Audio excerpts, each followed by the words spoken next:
Bugun biz podkastimizni yana bitta sonini, Yangi yil sonini Ravshan aka Hakimov bilan birgalikda olamiz va bugungi mavzuyimiz juda ham qiziq mavzu bo'ladi. Ya'ni BMT va O'zbekiston mavzusida Ravshan aka bilan gaplashmoqchimiz. Ravshan aka, yana bir marta xush kelibsiz. O'tgan safar podkastimiz juda chiroyli bo'lgan, juda ko'p odam ko'rgan. Odamlar davomini ham so'rashgan, chunki o'tgan safar bilasiz 1,5 soatdan oshiq, deyarli 2 soatga yaqin podkast oldik, lekin baribir ham fikrlarimiz oxiriga yetmadi. Baribir ham davomini qilishni xohladik. Bugun bo'lsa yana bir marta siz bilan ko'rishib turibmiz. Rahmat. Olim uchun bu juda ham katta e'tirof. Ayniqsa bugungi mavzu O'zbekiston va Birlashgan Millatlar Tashkiloti deb atalgan. Bu mavzuda ko'p gapirish mumkin, ko'p gapirish ham kerak. Chunki yosh avlodlarga bosib o'tgan yo'llarimizni yoritib ko'rsatib berishimiz kerak. Bu yerda bu yil shunaqa bo'ldi, bu umumjahon, e'tirof etilgan eng yirik xalqaro tashkilot 80 yoshga to'ldi. O'zbekiston ham bu tashkilotga betaraf emas.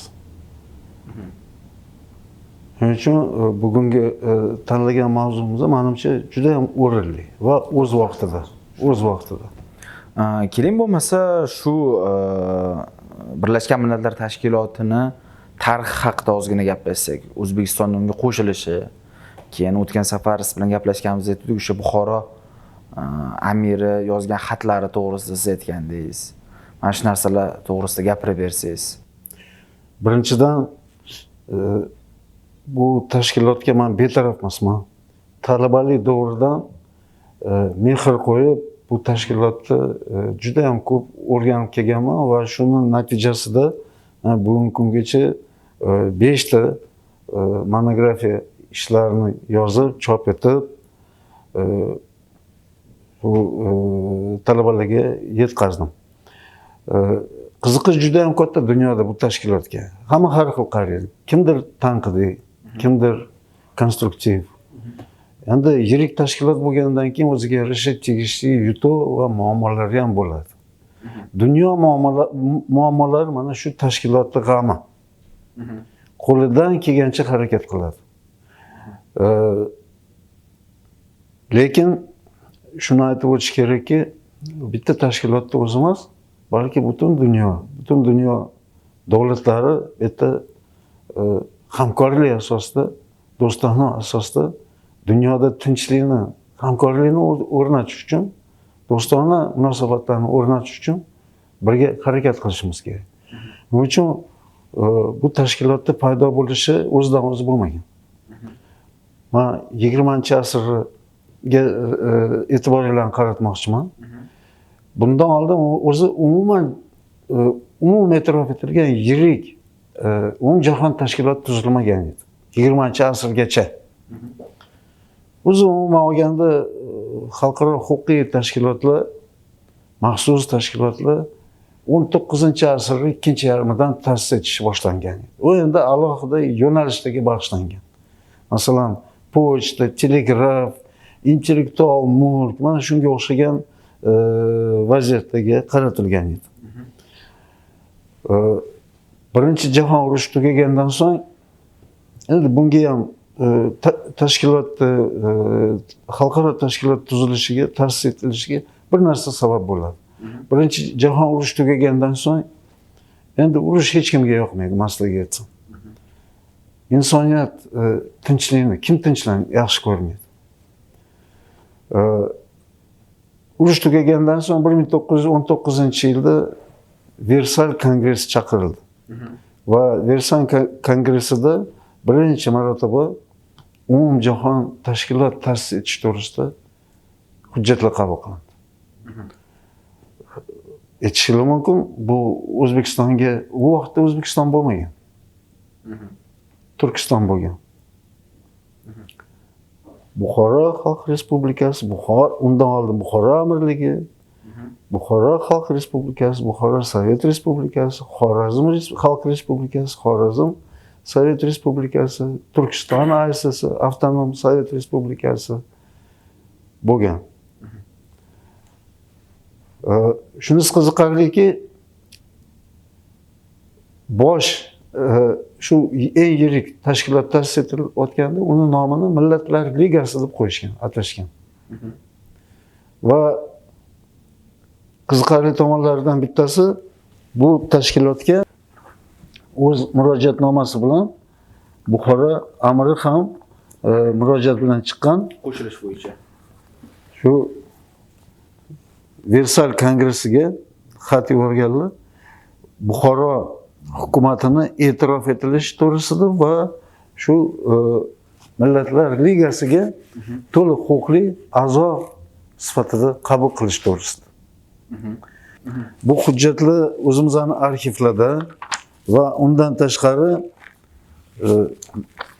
O'zbekiston Respublikasi markaziy arxivlarida va undan tashqari 1926-yilda Fransiyada, Parijda bu 6 ta murojaatnomalari chop etilgan. Buxoroni e'tirof etilishi to'g'risida. Endi bu amalga oshmagan. Tegishli sabablar bor. Sovet davri boshlangan. Buxoro amiri majbur bo'lgan. Afg'onistonga qochishga. Va shu bilan bu faoliyat to'xtagan. Sovet davrida O'zbekiston Sovet Sotsialistik Respublikasi to'liq huquqli, shu jumladan xalqaro huquq subyekti sifatida qatnashish huquqiga ega deb qo'yilgan, lekin bunaqa imkoniyat, bunaqa sharoit bo'lmagan. Ya'ni deklarativ, murojaatnoma sifatida qog'ozda bo'lgan, amalda bo'lmagan. Endi bir narsani aytib o'tish kerak. Federatsiya subyektlari xalqaro huquq subyekt bo'lmaydi. Ularni hech kim e'tirof etmaydi. Va ular bilan diplomatik munosabatlarni hech kim o'rnatmaydi. Shu sabablardan bittasi federatsiya subyektlari bo'lganligi uchun e'tirof etilmagan va diplomatik munosabat, ya'ni konstitutsiya hujjatlarida, qonunlarda belgilangandek xalqaro huquq subyekti aslida bo'lmagan. Va bo'lar olmasdi ham. Chunki to'liq huquqli subyekt bo'lish uchun shu Montevideoda, Urugvay 1933-yilda qabul qilingan konvensiyada 4 ta element, 4 ta shart qo'yilgan. Davlat qachon mustaqil, suveren deganda, demak, qachonki o'zini hududi, aholisi, hokimiyati va suvereniteti, mustaqilligi bor joyda bu davlat mustaqil bo'ladi, suveren bo'ladi deb o'sha talab, standartlarni belgilab qo'ygan edi. Ko'rib turibsizlarki, bizda hamma narsa bo'lgan, suverenitet, mustaqillikdan tashqari.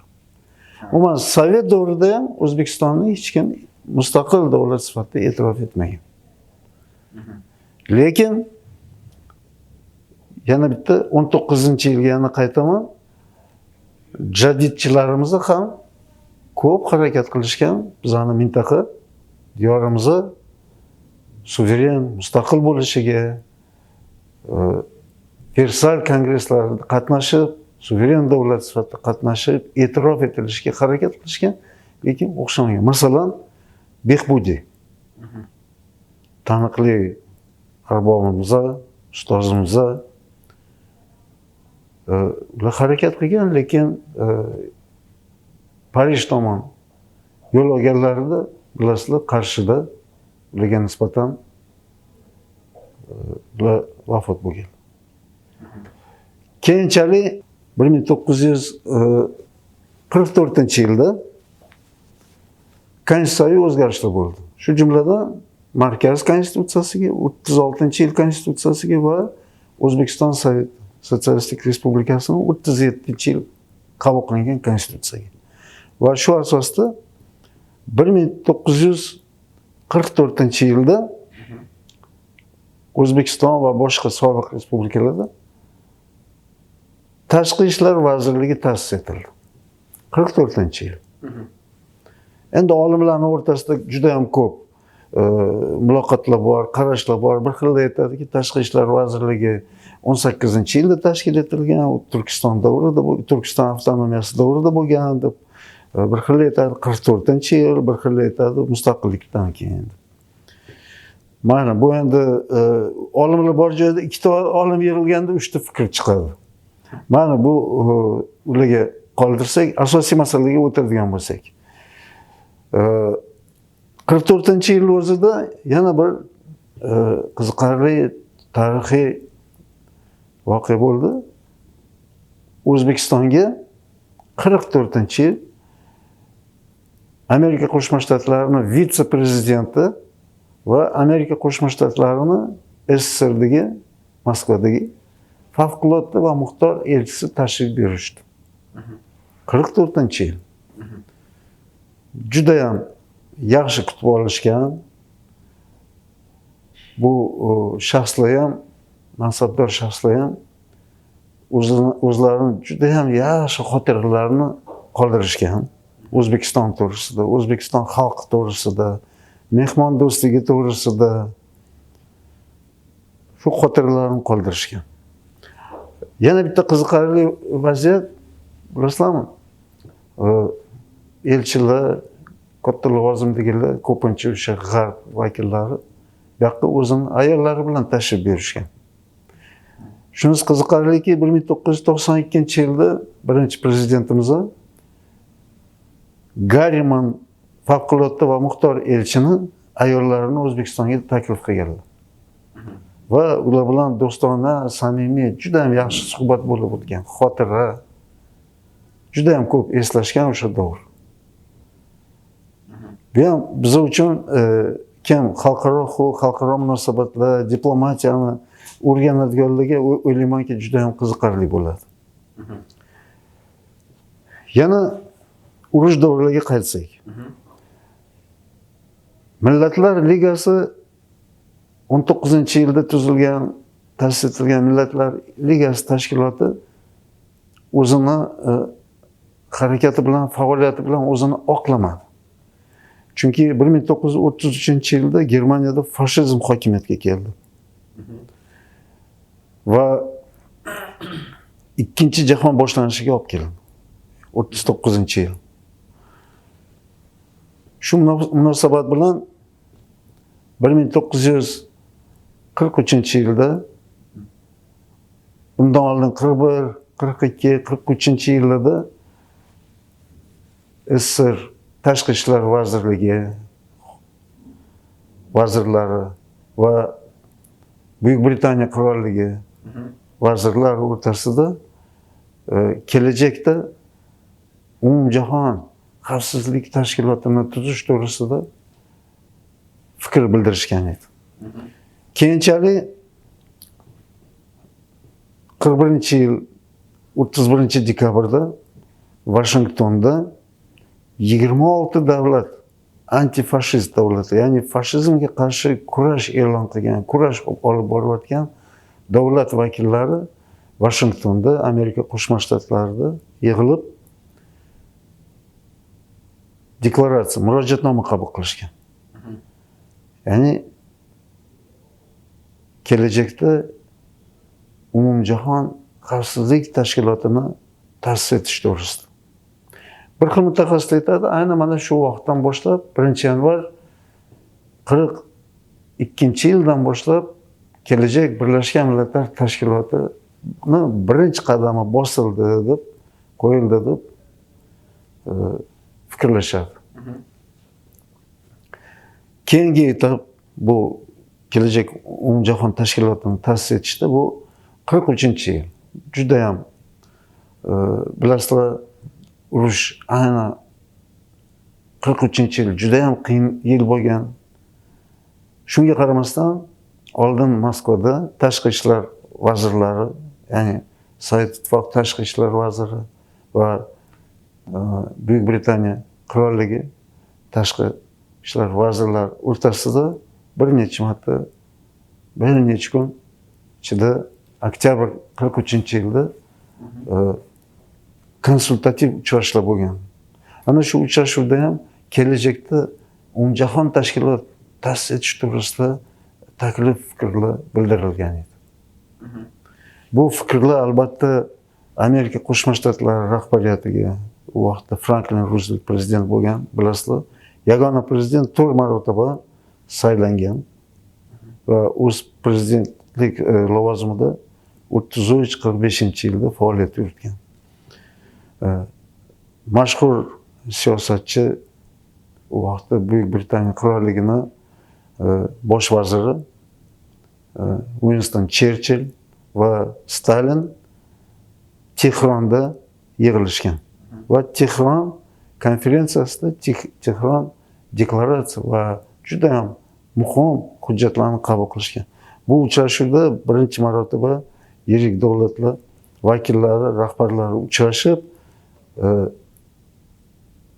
kelajakda albatta yangi Millatlar Ligasini o'rniga yangi yirik umumjahon tashkilotini tuzish to'g'risida, ta'sis etish to'g'risida kelishuv kelgan. Va bu tashkilot o'zini faoliyatini urush oldini olish, insoniyatga tinchlikni ta'minlab berishga qaratilgan bo'lishi kerak deb kelishilgan. Keyingi uchrashuv 1945-yilda bo'lgan, Yaltada. Krim Yalta konferensiyasi bo'lgan, juda ham mashhur va bu konferensiyada yakuniy qadamlar bosilgan. Eng oxirgi konferensiya bu San Fransiskoda. 45-yil o'zida 26-apreldan to 25-iyun 45-yilgacha yakuniy diplomatik konferensiya Birlashgan Millatlar Tashkilotini ta'sis etish to'g'risida yakuniy konferensiya bo'lgan. Va shu konferensiyada Birlashgan Millatlar Tashkilotini ta'sis etishda 50 ta davlat qatnashgan va keyinchalik Polsha vakillari ham. Bu ustav qabul qilingandan so'ng shartlardan bittasi, kamida bitta 39 ta davlat bu o'zini milliy qonunchiligi asosida buni ratifikatsiya qilish kerak edi. Ya'ni tasdiqlab berish kerak edi. 24-oktyabr 45-yilda bir kunda, demak, Sovet Ittifoqi, Fransiya, Buyuk Britaniya qirolligi, Xitoy Respublikasi va Amerika Qo'shma Shtatlari o'z yorliqlarini kotibiyatga topshirishgan. Va shu kundan boshlab tashkilot ta'sis etildi, yuridik tomondan ta'sis etildi deb nizom kuchga kirdi. Va 1947-yildan boshlab bugun kungacha 24-oktyabr Birlashgan Millatlar Tashkiloti ta'sis etilgan kuni deb nishonlanadi. Endi shuni aytib o'tish kerakki, Sovet davrida namoyish qilishimiz kerak. Sovet davrida O'zbekistondan bitta vakilimiz Abdusamad Xonto'rayevich Boboxo'jayev, bular 48-52-yillarda tashqi ishlar vaziri bo'lgan. Bularga nasib qilgan Birlashgan Millatlar Tashkilotini bosh assambleyasidan nutq so'zlashga. Birinchi vakilimiz 1950-yil. Yana ozgina sizlarning e'tiboringlarni 45-yilga qaratmoqchiman. O'zbekiston bilan bog'liq. Shunisi qiziqarliki, qarang, kelajak xalqaro huquq, xalqaro munosabatda kadrlarni yetishtirish to'g'risida O'zbekiston Sotsialistik Respublikasining rahbariyati markazga, ya'ni Moskvaga murojaat xat bilan chiqqan. Bizga sharqshunoslik fakulteti qoshida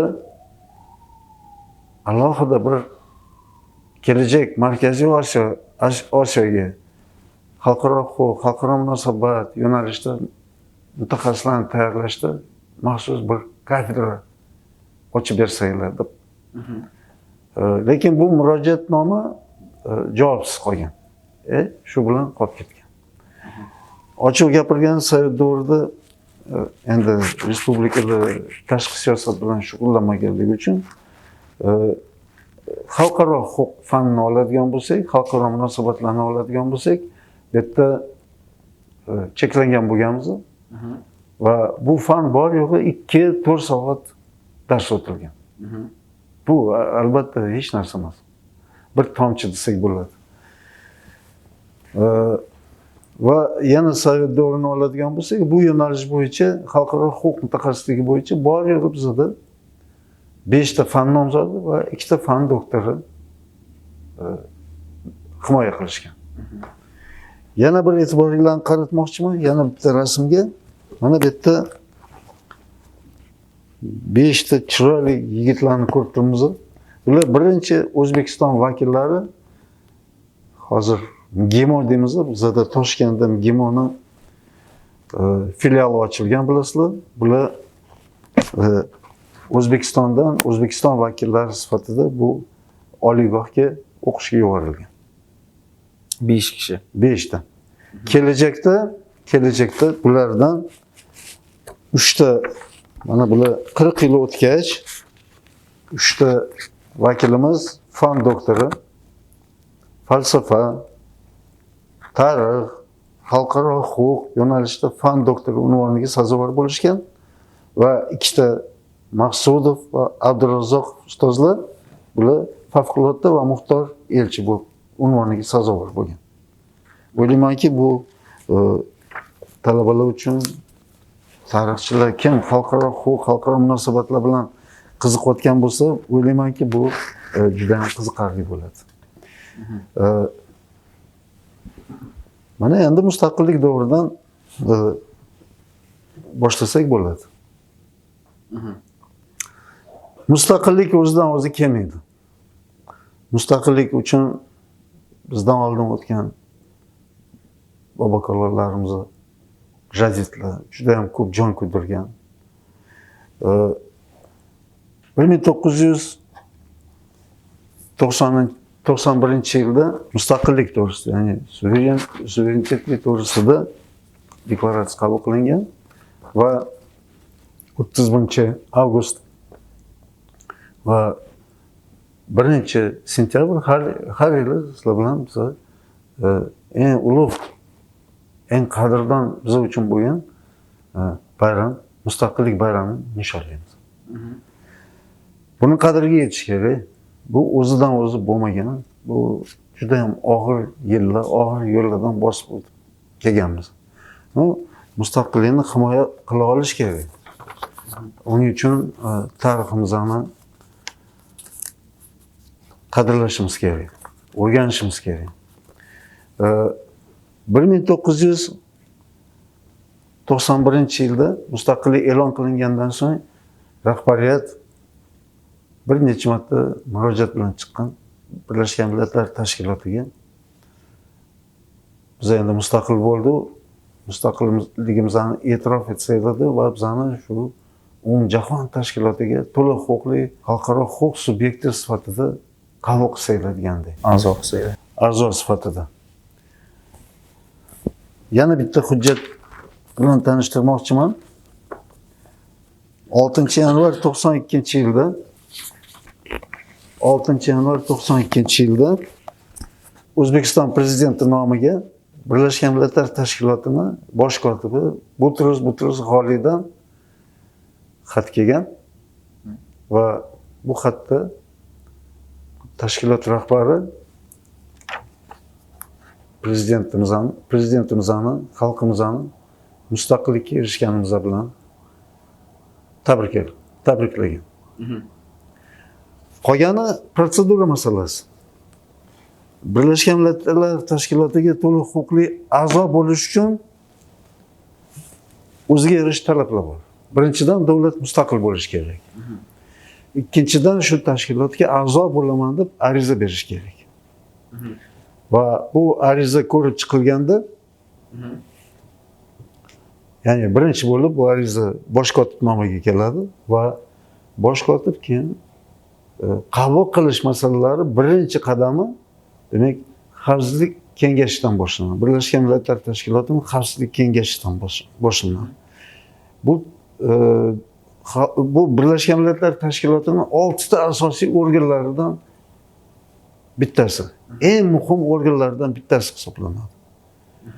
Chunki tinchlik va xavfsizlik masalalari alohida mana shu kengashga biriktirilgan. Bu tashkilot bizani arizamizni ko'rib chiqib, o'z tavsiyasini bergan. Ya'ni qo'llab-quvvatlash, qabul qilish to'g'risida. Bitta vaziyat bor, bu yerda qo'llab-quvvatlayotganda 5 ta Birlashgan Millatlar Tashkilotining Xavfsizlik kengashiga doimiy a'zo bo'lgan davlatlar har bittasi o'z roziligini bildirishi kerak. Betaraf yoki qarshi bo'lish kerak emas. Chunki bu bularning asosiy vazifalari, funksiyalaridan bittasi bo'lganligi uchun. Agarda bitta davlat betaraf yoki qarshi bo'ladigan bo'lsa, davlat Birlashgan Millatlar Tashkilotiga a'zo bo'lmaydi. Bu o'sha boya sanab o'tganingiz Britaniya, Fransiya, shunaqa? Amerika Qo'shma Shtatlar, Buyuk Britaniya, Fransiya, Xitoy va Rossiya. Marhamat. Va keyinchalik bu tavsiya Birlashgan Millatlar Tashkilotining Bosh Assambleyasiga topshirilgan. Va Bosh Assambleya bir ovoz bilan ovoz bermasdan bunaqa tartib xalqaro huquqiy munosabatlarda ham o'rnatilgan. Biz o'rganib qo'yganmiz, ovoz berib, ovoz berishga yoki knopka bosib, yo'q. Aplodisment, ya'ni chapa-chap chalib, qo'llab-quvvatlashgan. O'zbekistonni va boshqa shu kuni yana qo'shni davlatlar vakillarini ham bir kuni biz a'zo bo'lganmiz. Birinchi O'zbekiston vakillarini chiqishi 92-yil mustaqil davlat sifatida chiqishimizni 92-yilda bo'lgan. Bu vaqtda tashqi ishlar vaziri Abdurazzoqov bo'lganlar. Ubaydulla Abdurazzoqov bo'lganlar. Yani ular professor, u vaqtda tashqi ishlar vaziri o'rinbosari Said Qosimov professor bo'lganlar. Va ular bizning bayrog'ni Bosh Assambleyaga olib kirib, O'zbekistonni to'liq huquqli xalqaro huquq subyekt sifatida e'tirof etilishiga birinchi qadam qo'yishgan. Va bizning bayrog'imiz o'sha hamma bayroqlar qator o'sha Birlashgan Millatlar Tashkilotining binosini oldida o'rnatilgan. Tashkilotlar, organlarda ham faoliyat yuritadimi deb savol beradigan bo'lsak, juda ham. Yosh mustaqil davlat bo'lgandan keyin har bitta yosh mustaqil davlat o'zini ko'rsatgisi keladi. Agarda prezidentlarimizni oladigan bo'lsak, birinchi prezidentimiz 4 marotaba Birlashgan Millatlar Tashkiloti Bosh Assambleyasida ma'ruza qilganlar. Hozirgi prezidentimiz 5 marotaba Birlashgan Millatlar Tashkilotining Bosh Assambleyasida ma'ruza qilganlar. Birinchi marotaba 17-yil, keyinchalik u 72-sessiyasida, keyin 20-yil, 21-yil, 23-yil va nihoyatda mana 80-yubiley sessiyasida ham bizning rahbarimiz qatnashib, o'z taklif fikrlarini bildirib, tashabbuslarini har doimday bildirib, endi mana tashabbuslar deb masalani qo'yadigan bo'lsak, bilasizmi? Shunisi qiziqarliki, bir xil davlat vakillari endi hamma o'ziga qarab qanaqadir ma'ruza qiladi, nus so'zlaydi. Bizani davlat rahbarlarimizni har doim nima farqli qilib turadiki, faqatgina mintaqaviy emas, balki dunyo muammolarini ham ko'tarib, o'zlarini konstruktiv amalga oshadigan takliflarni, tashabbuslarini berishadi. Birinchi bo'lib albatta bu tashabbuslar nimaga qaratilgan? Mintaqaviy. Men bir nechta muammo masalalarni ko'tarishim mumkin. Afg'oniston muammosi. Har doim O'zbekiston yaxshi tashabbuslar bilan chiqqan, hamkorlik to'g'risida, do'stona munosabat o'rnatish to'g'risida, qo'llab-quvvatlash to'g'risida, bu muammoni tashlab qo'ymaslik to'g'risida har chiqishimizda bu albatta bo'ladi. Yon qo'shni jon qo'shni deymiz. Qo'shni tanlamaydi deymiz. Shuning uchun rahbariyatimizni ko'p davlatlar qarshi chiqsa ham biz hamkorlikka chaqiramiz. Gumanitar, insoniy, insonparvarlik yordam berishga chaqiramiz. O'ylaymanki, bu hech kimga betaraf emas. O'zbekiston doim Afg'oniston xalqini qo'llab-quvvatlab yordam berib kelgan. Keyingi masala bu ekologiya muammolar. Bu faqatgina Orol muammosi emas, umuman iqlim masalalariga ayniqsa oxirgi yillari, oxirgi chiqishlari juda ham bu ahamiyatli bo'ldi va bu yo'nalishda ham bu konstruktiv taklif bo'ldi deb Birlashgan Millatlar Tashkilotini bosh kotibi ham bir necha marta Guterrish janoblari O'zbekistonga tashrif buyurdilar. Mana Samarqandga, Toshkentga, Orol bo'yiga juda ham ko'p tashriflar buyurdi va bu tashriflar o'zidan o'zi faqatgina mehmon yoki ko'rib ketish uchun emas. Bu tashriflar asosida albatta masalan bu muammolarni bu yechimini topish uchun O'zbekiston birinchidan shuni aytib o'tish kerak. Birlashgan Millatlar Tashkiloti 2030 taraqqiyot strategiyasi qabul qilindi. O'zbekiston ham bu strategiyani qabul qildi, e'tirof etdi. Va shu asosda o'zini 2030 strategiyasini qabul qildi. Bu qabul qilingan strategiyamizni to'la xalqaro huquq tomonidan, Birlashgan Millatlar Tashkiloti tomonidan qabul qilingan majburiyatlarni bajarishga to'la talablarga javob beradi. Va yilma-yil sekin-asta 30-yilgacha ko'pdan ko'p katta, men kichik qadam bosib o'tyapmiz demoqchi emasman. Yirik katta qadam bosib bu muammolarni yechishda o'z hissamizni faol qo'shib kelyapmiz. Masalan, korrupsiya to'g'risida ko'p gapiramiz. O'zbekiston korrupsiyaga qarshi kurashish to'g'risida BMT konvensiyasiga a'zo bo'lgan, qo'shilgan, ratifikatsiya qilgan, majburiyat olgan. O'zbekiston tegishli maxsus milliy qonunchiliklarni qabul qilgan. Har bitta idorada korrupsiyaga qarshi kurashish to'g'risida maxsus bo'limlar tashkil etilgan. Bitta hisob. Agarda 10 yil oldin O'zbekiston korrupsiyaga qarshi kurash bo'yicha 157-160 joylarda bo'lgan bo'lsa, indeks bo'yicha hozirgi kunda bu natija albatta bizani qoniqtirmaydi, lekin biz 40-50 pog'onaga tushdik. Ya'ni natijamiz ko'tarildi. Hozir 121 joydamiz.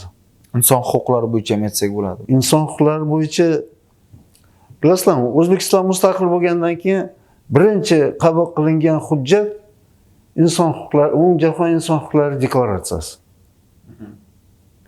Bu bor yo'g'i murojaatnoma, deklaratsiya degan shartli hujjat emas. Agar xalqaro huquqiy tomondan qaraganda. Lekin bir xil hujjatlar bor, o'zini ahamiyati, ta'siri bilan juda ham katta kuchga ega bo'ladi, obro'ga ega bo'ladi. Bu shunaqa hujjatlardan bittasi.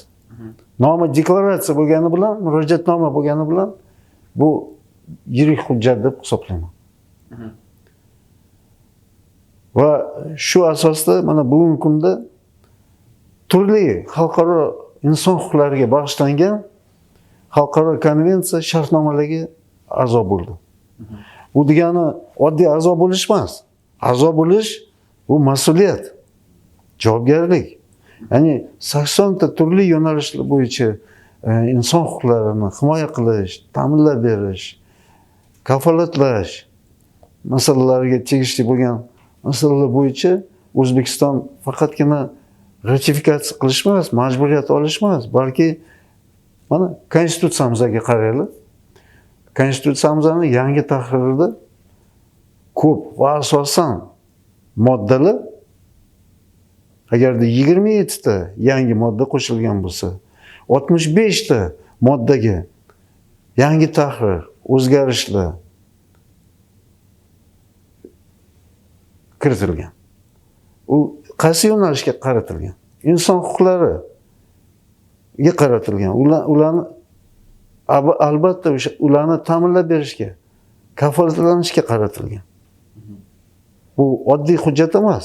Ya'ni 92-yil qonunchiliklarimiz bilan 92-yil konstitutsiyasi bilan 23-yilda qabul qilingan yangi tahrirdagi konstitutsiya albatta farqli qiladi. Zamon o'zgardi.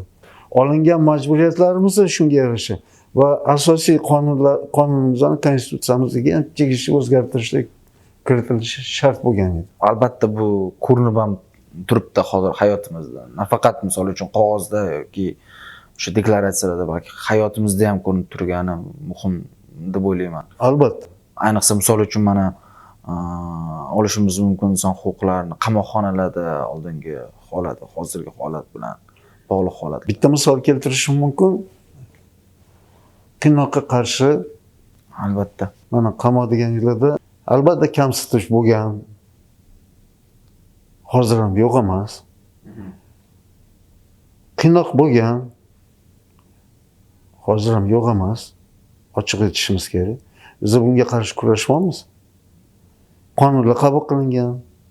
Davlat rahbari Shunaqa. eng yuqori minbardan turib bu to'g'risida oldini olish to'g'risida tegishli qonun, maxsus komissiyalar, ekspert guruhlari tuzilgan. Shunaqa. Ya'ni maqsad kim bo'lishidan qat'iy bu o'zimizdan fuqaro. Qiynoq bilan masala bitmaydi. Hozir har holda 21-asr. O'lim jazosi bekor qilindi 1-yanvar 2008-yildan. Bilasizlarmi, har bitta davlat unaqa imkoniyatga ega emas, ta'minlab bera olmaydi. Shu Amerika Qo'shma Shtatlarini olganda ham 50 ta shtati bo'lsa, 36 ta shtatida haligacha turli o'lim jazolari yo'q emas. Xitoyda bor. Xitoyda bor, eng yirik o'lim jazosi Xitoyda, Eronda, Saudiya Arabistonida, Misrda. Bilasizlarmi, yiliga 2,5-3 ming odam o'lim jazosiga ularga qaror chiqarishadi. Bu albatta hozirgi vaziyatda bu noto'g'ri narsa. Noto'g'ri narsa. U faqat o'ziga ishongan, madaniyati, biz nima deymiz? Shaxs, inson tug'ilgandan keyin tabiiy huquqqa ega deymiz. Yashash huquqi bu tabiiy huquq. Shuning uchun bu tabiiy huquqni biz ta'minlab berishimiz kerak. Albatta jinoyatchi huquqlaridan cheklanadi, cheklanishi shart, kerak. Buni davlat o'z zimmasiga oladi. Lekin insonning hayotini olishga, bekor qilishga hech kimning haqqi yo'q. O'zbekiston bu majburiyatni olib, bu majburiyatni bajarib kelyapti. Bu juda ham katta yirik qadam. Buni tushungan odam tushunadi. Xitoyda yiliga 250-300 ta odam o'lim jazosi qaror chiqariladi. Eronda ham shunga yarasha. O'tgan yilmi, 22-yilmi Saudiya Arabistonida 47 tami shunaqa ko'rsatkich bor edi. Aytmoqchi bo'lganim yo'q emas, bor. Endi buning uchun jamiyatda huquqshunoslarni, xalqaro huquqshunoslarni, umuman ijtimoiy fan vakillarini, O'zbekiston fuqarolarini, fidoyilarini o'ylaymanki bitta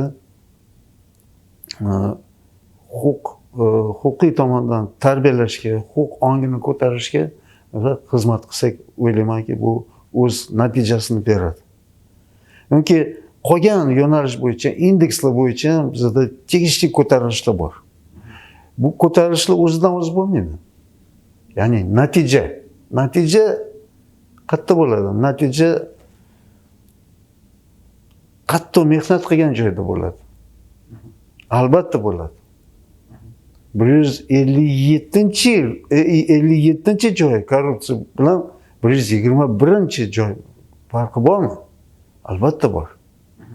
Uni ichida rahbariyat tomonidan, jamiyatimiz tomonidan, fuqarolar tomonidan qilinayotgan, olimlarimiz tomonidan qilinayotgan harakatlar bu natija. Juda qisqa muddat ichida qilingan. Qisqa muddat ichida. Hali bo'g'ilsa undan ham yaxshi bo'ladi. Mehnat qilishni anglashimiz kerak. Biza kimdan biz kammiz?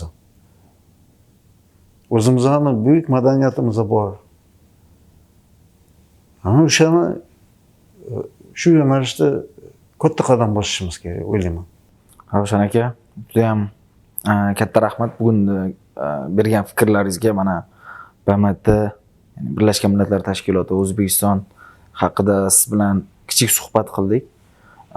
O'ylayman, bizani ko'rayotgan har bitta talaba, har bitta shu mavzularga qiziqayotgan odam bu narsadan hozirgi podkastimizdan ko'p ma'lumotlarni oldi deb o'ylayman.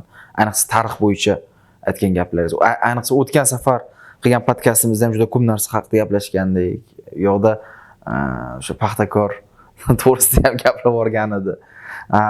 O'shaning uchun ham biz mana siz bilan qaytadan oldik bu podkastni, yana davomini qilishga harakat qildik va o'ylaymanki, bu galgi podkastimiz ancha-muncha ilmiyroq bo'ldi o'tgan galgidan ko'ra va foydaliroq bo'ldi. O'zi aytib o'tganingizdek, samimiy. O'tgan safar samimiy, bu tomon bugungi uchrashuv ilmiyroq bo'ldi. Endi bir narsa bilan maqtanmoqchiman. Men bo'sh qo'l bilan kelmayman. O'tgan safar aytgan edim. Keyingi safar uchrashganda yana bitta kitobim Birlashgan Millatlar Tashkilotiga bag'ishlangan. Mana shu kitobim katta kitob. Buni tagida shu salkam 40 yillik mehnat. Mana shu monografiya O'zbekistonni bosib o'tgan yo'liga bag'ishlangan, O'zbekiston vakillarimizga bag'ishlangan, O'zbekiston rahbarlarimizga bag'ishlangan va bu kitob men tavsiya qilaman. Muallif bo'lganim uchun emas. Kimdir yozganda ham men qiziqib tavsiya qilgan bo'lardim. Yoshlarga, ayniqsa talabalarga bu hozir ruscha chiqqan, ko'proq mehmonlar keladi, o'shalar bilsin, tarqatsin. Hozir o'zbek tilida ham chop etishga tayyorgarlik qilinyapti. Nashriyotga topshirganmiz, xudo xolasa bu chiqadi va keyingi uchrashuvlarda tavsiya qilamiz. Yana bir qo'shimcha, inson huquqlari to'g'risida gap boshlaganimizda bir narsani aytib o'tishimiz kerak. Har bitta davlatda ham ombudsman, ya'ni inson huquqlarini himoya qiluvchi vakil yoki alohida bolalar ombudsmani, ishbilarmonlar ombudsmani kengashlari har bitta davlatda, man degan davlatlarda ham bu yo'q. Qabul qilingan bizda va o'z faoliyatini yuritib kelishyapti. Haligi indeks ko'rsatkichlarimizni yuqori natijaga erishganda mana shu davlat organlarini ham, vakillarini ham, rahbarlarini ham katta hissasi bor. Chunki har bitta 80 ta konvensiyaga, inson huquqlari bo'yicha konvensiyalarga a'zo bo'lgan bo'lsak, har bittasiga har 5 yil o'zimizning hisobotimizni beramiz. Nima kamchilik bor, nima yutuq bor. Biz o'z kamchiligimiz ustida ish yuritamiz. Doim va yuritishimiz shart. Tanqiddan qo'rqish kerak emas. Bormi? Demak, uni yechimini topishga harakat qilishimiz kerak. Mana bu yerda xalqaro huquqshunoslarning roli, ahamiyati juda ham katta bo'ladi. Shunisi qiziqarliki, mana bizada Jahon iqtisodiyot va diplomatiya universiteti bu yo'nalishda birinchilar qatorida maxsus kafedra ta'sis etgan. Bitta ayniqsa xalqaro huquqdan tashqari inson huquqlar yo'nalishlari bo'yicha juda ham katta ishlar qilingan, darsliklar, monografiyalar yaratilgan, ilmiy dissertatsiyalar himoya qilingan va maxsus kurslar o'qitiladi. Xuddi shu kelajak diplomatik korpus, diplomatlarimiz, diplomatiyaga qiziqqanlar bo'yicha mana bizda Jahon iqtisodiyot diplomatiya qoshida diplomatiya akademiyasi ta'sis etilgan. Bu yerda faqatgina kelajak diplomatlar emas, balki magistratura ham ochilgan. Diplomatik yo'nalish bo'yicha, ya'ni kelajak yuqori darajali mutaxassislarni, kelajak diplomatik idoralarimizda, vakolatxonalarimizda faoliyat yuritadigan vakillarimizni mana shu diplomatiya akademiyasida biz o'qitamiz, o'zimiz bilgan bilimimizni shu auditoriyaga yetkazamiz. Mana qisqa shu. Ruxsat bersanglar, birinchidan men minnatdorchilik bildiraman. Rahmat. Omad tilab qolaman. Kelayotgan yangi yillar bilan butun O'zbekiston aholini oddiy shu diplomatiya akademiyasini professori sifatida, O'zbekiston fuqarosi sifatida hammaga omad, salomatlik tilab qolaman. Eng yaxshi tilaklarni tilab qolmoqchiman. Va davlatimiz doim mustaqil bo'lsin. Fuqarolarimiz doim sog' salomat, baxtli bo'lsin, urush bo'lmasin, tinchlik bo'lsin. Tinchlik bor joyda davlat rivojlanadi, davlat gullaydi. Bu tomondan davlat rahbariyatimizga minnatdorchilik bildirish kerak, chunki davlat rahbarimiz kuyib, yonib, kecha-yu kunduz shu O'zbekistonimizni xalqaro maydonda obro'sini yanada ko'tarish uchun, O'zbekistonda bor muammolarni, bor kamchiliklarni yechish uchun tinchimas harakat qilyaptilar. Biz ham oddiy o'qituvchi sifatida, O'zbekiston fuqarosi sifatida o'zimizning hissamizni qo'shsak, o'ylaymanki, juda foydali va o'rinli bo'ladi. Rahmat. Rahmat sizga ham Ravshan aka. Bugungi podkastimiz ham ancha qiziq zo'r bo'ldi. Hammaga rahmat Rustam aka. Biza kutib qolamiz. Keyingi sonlarimizni ham ko'rib borishni mana shu diplomatik akademiyamizda shunaqa podkastlarni yana davom ettirib, bundanda qiziq podkastlar olishga, yana yangi mehmonlarni chaqirishga harakat qilamiz. Sizlardan bo'lsa kuzatib borish talab qilinadi. Rahmat.